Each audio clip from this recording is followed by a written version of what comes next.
साबिक गवर्नर पंजाब और मुस्लिम लीग कॉफ के चीफ ऑर्गेनाइजर चौधरी मोहम्मद सरवर कहते हैं, सियासी जमातों के साथ इस वक्त खड़ा होता हूं जब वो मुश्किल में होती हैं। चौधरी शाफिर हुसैन ने कहा, चौधरी परवेज इलाही खानदानी तौर पर आना चाहें तो मोस्ट वेलकम। सियासी तौर पर उनके लिए बेहतर है कि अपनी सियासी जमात बनाएं।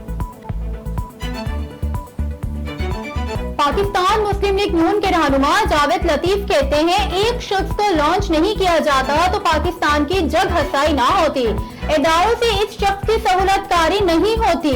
आज ये दिन ना देखना पड़ते, 3 चीफ्स इकट्ठे हो जाएं तो आर्मी साजिशों की पाकिस्तान के अंदर से होने वाली सहूलतकारी का खात्मा हो जाएगा। जहांगीर तरीन के साथ मिलकर काम करने पर इत्तेफाक हुआ है। लाहौर में जहांगीर तरीन से मुलाकात के बाद मीडिया से गुफ्तगू में सरदार तनवीर इलियास ने कहा, अवाम इत्तेमाद रखे, आने वाले दिनों में अच्छी खबरें मिलेंगी। कोई ग्रुप नहीं बना, सब एक जगह इकट्ठे होंगे। पार्टी में मेरा किरदार मरकजी होगा। सिंध के वजीर बल्दियात ने सरजानी टाउन में पीपल्स स्काई व्यू अपार्टमेंट का संग बुनियाद रख दिया। नासिर हुसैन शाह ने कहा, कराची में बल्दियाती इलेक्शन में कामयाबी हासिल की, जनरल इलेक्शन में भी कामयाबी हासिल करेंगे।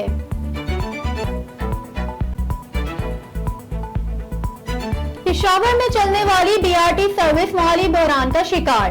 निजी ट्रांसपोर्ट कंपनी ने 75 करोड़ से ज्यादा बकायाजात की अदम अदायगी पर सर्विस बंद करने का फैसला कर लिया। सूबाई वजीर ट्रांसपोर्ट का कहना है कि समरी वजीर आला को भेजती है। पंजाब के सरकारी मुलाजमीन के लिए खुशखबरी। निगरां सूबाई हुकूमत ने Punjab civil service pension rules में तरमीम की मंजूरी दे दी। मुलाजमीन को रिटायरमेंट के बाद 65% पेंशन की फौरी अदायगी होगी। जब तक पेंशन के मुकम्मल कागजात तैयार नहीं होते तब तक रिटायर्ड होने वाले मुलाजिम को 65% पेंशन मिलती रहेगी। कराची में दूध फरोशों की मनमानियां जारी। पेट्रोल और डीजल की कीमतों में ख्वातिर ख्वाह कमी के बावजूद एक बार फिर फी लीटर दूध में 10 रुपए का इजाफा कर दिया गया। उससे कबल फरवरी में भी दूध की कीमत 20 रुपए फी लीटर बढ़ाई गई थी।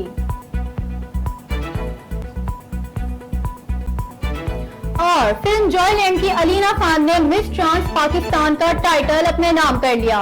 अलीना खान ने कहा, अपनी कम्युनिटी के सामने मिस ट्रांस पाकिस्तान का ताज पहनते हुए बहुत खुशी महसूस हुई। ये मेरी जिंदगी का बेहतरीन और यादगार लम्हा है।